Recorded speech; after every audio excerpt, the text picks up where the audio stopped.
Bueno, en el programa de hoy ya hemos hablado con el cuerpo de taquígrafos y alguien que está trabajando prácticamente codo a codo con los taquígrafos es lo que sería la dirección de despacho parlamentario. Precisamente de esa oficina, el director de procedimiento parlamentario es Pablo Schillaci, que nos acompaña. Hola, ¿qué tal, Pablo? ¿Cómo estás? Mucho gusto. Bien, bueno, lo que queríamos saber es cómo se inicia un proyecto de ley, lógicamente, ¿no? Bien. El inicio del proyecto, más allá del tema procedimental en sí, es una tarea previa que por ahí no es tan estricta, ni tan rígida, ni tan reglamentada, que es el trabajo que realiza el diputado o cualquier otro de los que está habilitado para presentar un proyecto, de acuerdo a la Constitución de la ciudad, se interesa por una cuestión y arranca a analizarla y a preparar lo que finalmente después va a ser una presentación de un proyecto de ley. Claro. Esa tarea, en el caso de los diputados, en general está relacionada con relevamientos, con recibir inquietudes de los vecinos, con alguna tarea que por ahí él hace porque tiene algún perfil en particular que le interesa un tema de educación, de salud, de planeamiento, y trabaja con sus asesores, releva las cuestiones y cuando ya más o menos tiene cuál es la inquietud o el problema que hay que solucionar, se siente y redacta. Seguramente varios borradores hasta que finalmente elabora un proyecto de ley, una norma general o una modificación a una norma existente. O sea, lo primero que surge es la idea. Exactamente. Lo primero es la inquietud, la solución, el problema y la solución. Y eso después hay que llevarlo hay que analizarlo, hay que ver si es un montón de cosas, si la norma ya existe, si hay que modificarla, si el tema ya está solucionado y lo que ocurre es que no se aplica la ley. Son un montón de cuestiones. Hay que ver si también, en el caso nuestro, de que somos una ciudad autónoma, si es jurisdicción nuestra, si el tema es realmente solucionable en este ámbito o no corresponde a la nación. Todas esas cuestiones son previas y cuando realmente ya hiciste toda esa depuración, ya podés sentarte y elaborar un proyecto que seguramente va a pasar por varios borradores y finalmente se va a redactar. ¿Necesariamente tiene que ser un legislador o puede un particular? Acá tenés varias cuestiones. Nosotros tenemos todo lo relacionado con las facultades y las misiones de la legislatura está en la Constitución local, en la Constitución de la ciudad. La Constitución es la que establece quiénes son los que tienen iniciativa parlamentaria, es decir, posibilidad de presentar proyectos de ley. Claramente los diputados, la jefatura de gobierno, el jefe de gobierno o jefa de gobierno y su vice también pueden, como miembros del Poder Ejecutivo ambos. Y después tenés la Defensoría del Pueblo, las comunas, que ya desde hace un tiempo, ya unos cuantos años, ya están constituidas y han presentado proyectos. El Consejo de Planeamiento Estratégico y el Consejo Económico y Social, que son dos institutos creados por ley. Y, si no me estoy olvidando nada más, la iniciativa popular, que sería la pregunta tuya, si los vecinos pueden. Que es algo particular puede. Exacto, es complejo porque en realidad la constitución de la ciudad está basada en un sistema de representación, es decir, hay mecanismos de democracia semidirecta, pero no directa. Entonces, uno de estos mecanismos es la iniciativa popular, que está reglamentada por la Ley 40, que le da la posibilidad al vecino de presentar una iniciativa, un proyecto de ley, pero para lo cual requiere que esté acompañado por una cantidad de firmas que es muy alto, que es el 1.5% del padrón de la última elección. No solamente es muy alto, sino que además hay que juntar esa cantidad de firmas en un periodo que no puede exceder un año. Desde el momento en que se realiza la presentación acá, se le otorgan las planillas para que empiece a juntar las firmas. Se inicia con eso que es como la apertura de un expediente que todavía no es el proyecto, porque primero hay que juntar las firmas, claro, pero da inicio al procedimiento. Ya en esa presentación los que se presentan se constituyen en promotores de esa iniciativa con un texto que acompañan y tienen un año desde ese momento para juntar las firmas. Las firmas, cuando las tengan, cuando las traen, en el procedimiento que ha establecido la ley, se elevan al Tribunal Superior de Justicia, que es la autoridad de aplicación para, mediante un muestreo, ver si las firmas son reales. Claro, porque vos podés agarrar la guía y una recién superado esa instancia, se efectiviza la presentación. No ha habido nunca. Ha habido muchos inicios de procedimiento, que después, con el tiempo, un año es mucho, digamos, no llegaron a presentar las firmas y recuerdo por lo menos un caso donde el muestreo dio mal, digamos, dio un elevado porcentaje de firmas que no estaban bien. En realidad es un procedimiento complejo que en realidad no lo invalida, porque puede ser complejo, pero a lo mejor en una situación determinada puede ser fácil juntar las firmas, rápido juntar las firmas en una situación particular de un barrio por ahí o una cuestión así. Pero lo cierto es que para el vecino por ahí puede llegar a ser más fácil acercarse a la legislatura, entrevistar a un diputado, pedir una audiencia. Iba a decir eso. Nosotros igualmente, como antiguamente la legislatura es continuadora de lo que fue el antiguo Consejo Deliberante de la Ciudad, con muchas más atribuciones, por supuesto, pero es continuadora.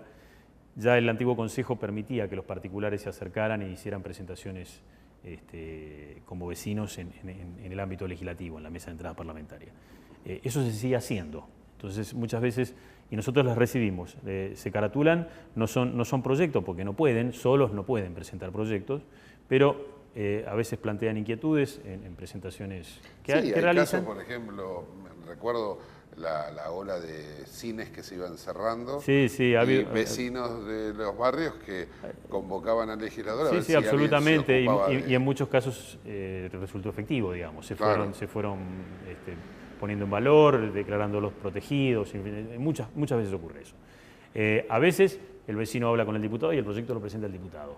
Y lo que nosotros tenemos reglamentado por el propio reglamento de la Casa es que si hubiera una presentación de un particular, si vos estuvieras interesado en algún tema, venís, lo presentás en mesa de entradas, eso se caratula, no es un proyecto, pero se difunde dentro de la legislatura, dentro del boletín de asuntos que se publica, y puede ser que un diputado diga, mira, yo no sabía esto, lo presentó un vecino, entonces yo voy a tomar esa presentación como mía, como propia, presento una nota, se agrega al expediente, y eso ya cobra virtualidad como proyecto a partir de que el diputado fulano lo toma como propio y eso permite tratarlo. Tratándose de un legislador no tiene restricciones, ¿no? A ver, las restricciones son, por supuesto, ninguna. Es el cumplimiento de las cuestiones técnicas y lo que establece el reglamento, que son mínimas, pero que hay que cumplirlas. Nosotros tenemos una plantilla sobre la cual se redactan los proyectos, en el caso de los diputados, porque no podemos obligarle al jefe de gobierno o a la defensoría cómo tiene que presentarlos. Pero dentro de la legislatura los proyectos se redactan en una plantilla que está... No, pero a lo que me refiero, no tiene restricciones en cuanto a los temas o a los... ¿Qué sé yo? No. Mañana hay un legislador que dice, quiero techar la 9 de julio, y pone un proyecto. No, además...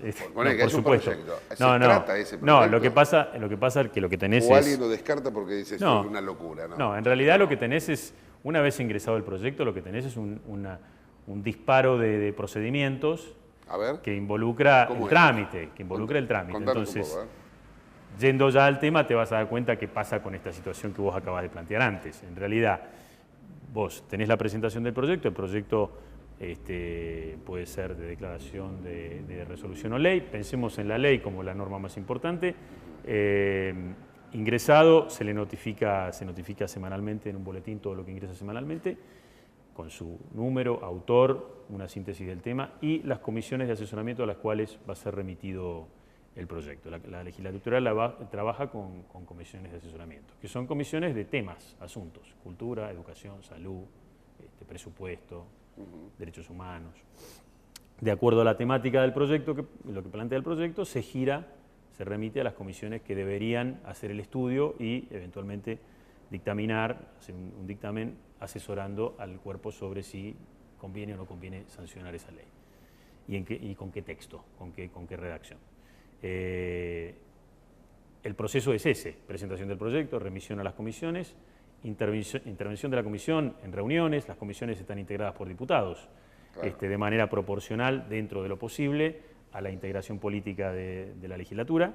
Digo dentro de lo posible porque las comisiones, los diputados son 60, los bloques son más de una docena en la actualidad y normalmente siempre andan esa cifra. Y hay comisiones que tienen 9 miembros, o sea que dentro de lo posible. Claro. El bloque que no integra una comisión integra otra. Las comisiones se reúnen, estudian los proyectos y pueden eventualmente proponer al cuerpo la sanción de ese texto, tal cual como lo presenta el diputado. Pueden hacerle modificaciones, pueden hacer incorporaciones, pueden proponer una redacción nueva. Pueden tener disidencia en lo que resuelve la comisión, puede haber una mayoría en la comisión que dice que tiene que tener esta redacción y una minoría que acompaña otro texto y propone otro, y puede también decir, no, esto es un mamarracho, techar la 9 de julio es una barbaridad, archivo, sugerimos que se archive. Pero por eso, pero para eso, ¿cómo se define? Que hay un cuento, no sé. ¿Se define? ¿Cómo se dice? ¿Cómo se resuelve? Un cuenteo de votos. No, en realidad en todo... En la comisión, ¿no? Exactamente, lo va a resolver la comisión si tenés muchas instancias ahí. Puede ser que la comisión, al momento de resolver sobre el proyecto, diga, si tenemos que dictaminar realmente, tenemos que dictaminar archivo y sugerirle a la legislatura, al cuerpo reunido en sesión, que lo archive, cosa que normalmente no ocurre. Lo que normalmente ocurre es que no lo tratan y va quedando en la comisión hasta que, por propia disposición del reglamento, con el paso del tiempo, un año y un poco más, según cuando haya sido presentado, el expediente caduca. Bueno, ahí, caduca por paso del tiempo. Seguimos con este ejemplo. Y entonces, el diputado que llevaba la idea de la 9 de julio. De echar la 9 de julio. Sí. La No le trata dice, el proyecto. No la trata, Sí. ya está, se terminó. Exacto, Ahí, va a morir ahí, por caducidad listo. seguramente. Ahora vamos a suponer que dice que sí. La comisión dice que La sí. comisión considera que sí, Que pero sí. Bueno, entonces, pasa al y ahí recinto, vamos, ¿no? y ahí vamos. En realidad vos tenés primero una primera instancia, vos decís cómo se resuelve. La primera resolución va a ser en el ámbito de la comisión, que no toma la decisión, sugiere, y en este caso, como vos decís, sugiere que está bueno techar la 9 de julio, suscribe un despacho donde dice, visto el Sí. expediente tal, del autor tal, el diputado tal, que propone tal cuestión, nosotros estamos de acuerdo que sancione la siguiente ley. Ley, artículo primero, téchese la 9 de julio en Ahí toda va. su extensión. Y se prepara el Y se proyecto. firman los diputados que integran la comisión y que están de acuerdo con esto, que evidentemente si se va a despachar, hay mayoría en la comisión que propone que está esto a sea favor, así. claro. Viene a despacho, a nuestra oficina, se publica, ese despacho se publica internamente, se le da un número de despacho publicado anual, a medida que van ingresando, y queda listo después de 7 días hábiles, en el cual hay un periodo de observaciones, queda listo para que se trate en el recinto. En ese periodo de observaciones, ese periodo de 7 días que hay que cumplir para que vaya al recinto, puede ser que algún diputado diga, presente una observación, un diputado que no integra la comisión, porque si no lo tendría que haber dicho en ese ámbito, puede O presentar... por ahí lo dijo, pero le ganaron los otros. Bueno, exacto, pero entonces podría haber quedado constancia en el despacho. Entonces, correcto. fulano no está de acuerdo y eso también se publica. Sí. Pero la mayoría dijo que sí, por eso viene al recinto. Pero si no es miembro de la comisión, puede hacerlo en ese momento y decir, esto es una barbaridad, que vuelva, que se archive, que vuelva a comisión. Que vuelva a comisión. Sí, también podría ser. Si es una barbaridad, no tiene mucho sentido que vuelva a comisión para que diga lo mismo. Claro. Es probable que la observación sea que se archive. Ajá. Esa observación, si hubiera, también se publica y entonces va al recinto, cuando ya ha pasado esos 7 días hábiles, con ambas cosas, con el texto propuesto por la comisión y con las observaciones si hubiera habido alguna observación. Bien. Y ahí sí lo resuelve el cuerpo, nuevamente. ¿El recinto está obligado a tratarlo? El recinto en realidad lo que tenés es, cuando ingresa al temario, es una situación muy particular. Lo que semanalmente nosotros tenemos las sesiones los jueves, tenés un temario donde todas las cuestiones que han tenido poca objeción, todo esto que se ha aprobado con mucho consenso en las comisiones y que ha sido publicado y nadie lo ha observado, seguramente se va a tratar prácticamente sin discusión. Cuando tenés un proyecto como este, donde seguramente por ahí ya en la propia comisión hubo disidencia y entonces hay gente, diputados por la minoría que opinan en contrario, que no son mayoría, pero que opinan en contrario, hubo observaciones en el plazo ese de 7 días, es muy probable que el asunto, si realmente se quiere discutir, se termine con una decisión dividida y difícil para saber previamente cómo va a salir. Y si realmente tiene tantas objeciones, lo que muy probablemente ocurre es que siga en el temario durante mucho tiempo, como con la comisión cuando no lo trata, durante mucho tiempo sin resolverse, porque son los despachos que llegan en esa condición se ponen al final de la sesión y se van juntando. Semanalmente cada vez hay más y la sesión no llega a tratar esos asuntos justamente porque están con dificultad como para su aprobación. Y eso, finalizado el año parlamentario, va al archivo. Quedan ahí pendientes siempre de tratamiento y el cuerpo no los resuelve, o si decidiera, a veces es el propio diputado el que no quiere que se traten porque hace los números y dice, si lo tratan hoy, me lo archivan. Entonces, prefiero esperar a ver si puedo seguir consensuando. En realidad, a tu pregunta de cómo se tratan estas cosas, en los cuerpos legislativos, como en cualquier asamblea, en una asamblea, hasta en una reunión de consorcio, las decisiones las tomás por mayoría. No, sí, definitivamente. Y las mayorías las tenés que consensuar. decir, si vos ya venís con dificultad en la comisión, sabés que cuando llegue al recinto vas a tener que juntar los votos necesarios. Sos miembro de un bloque que no tiene mayoría absoluta, que no tiene el dominio de la mayoría en el Pleno, y vas a tener que salir a juntar consensos. Los consensos es sentarse, hablar con todos los bloques, poner el texto en juego, y entonces por ahí te dices, sí, está bien, pero toda la 9 de julio, pero no, veamos, por ahí en algún sector, estamos haciendo una barbaridad, ¿no? Pero bueno, esa es la negociación, y entonces ahí vos podés decir, pasaron 6 meses. Sí. Estamos a mitad de año. Sí. Y otro legislador dice, en realidad yo quería no techarla, sino que quería era vidriarla. Sí. ¿Se toma ese proyecto? ¿Se Y elabora en general, un proyecto nuevo? En general lo que puede llegar a ocurrir es que hay que hacer un proyecto nuevo, que tiene que pasar por todas las instancias de nuevo, GIBA, comisión y demás, y seguramente cuando llegue al recinto, y si realmente hubiera interés en tratarlo, alguien va a decir, pero tenemos otro que plantea tal cuestión. ¿Y qué pasa? ¿Se anula? Y entonces, lo que en principio, como la votación de uno va a dejar sin efecto el otro, claramente, porque si en vez de techarlo lo hacemos con vidrio, el otro ya no tiene sentido, es muy probable que el debate gire en torno a ambos. Entonces alguno diga, bueno, pero agreguemos los dos y veamos qué hacemos. Tratémoslo juntos, veamos cuál es el texto en sí, que sintetiza lo planteado por ambos, y votemos uno solo. Pero no tiene vencimiento eso. El vencimiento se va a dar en el caso de así como los proyectos tienen una caducidad propia, los despachos también. Los despachos van a caducar si no los trata el cuerpo y están ahí pendientes de tratamiento cuando el cuerpo cambia de integración a cada 2 años, porque cambia la integración de las comisiones también, ¿sí? El cuerpo se renueva y entonces los despachos firmados por la integración anterior caen y ahí va todo el archivo. Pablo, gracias. No, por favor. Vamos a ver si la da techamos. Para mucho más, da mucho más. Hay que ver si la techamos. No, la 9 de julio me parece que hay que dejarla como está. Chao, hasta luego. Continuamos en instantes en la legislatura y la gente.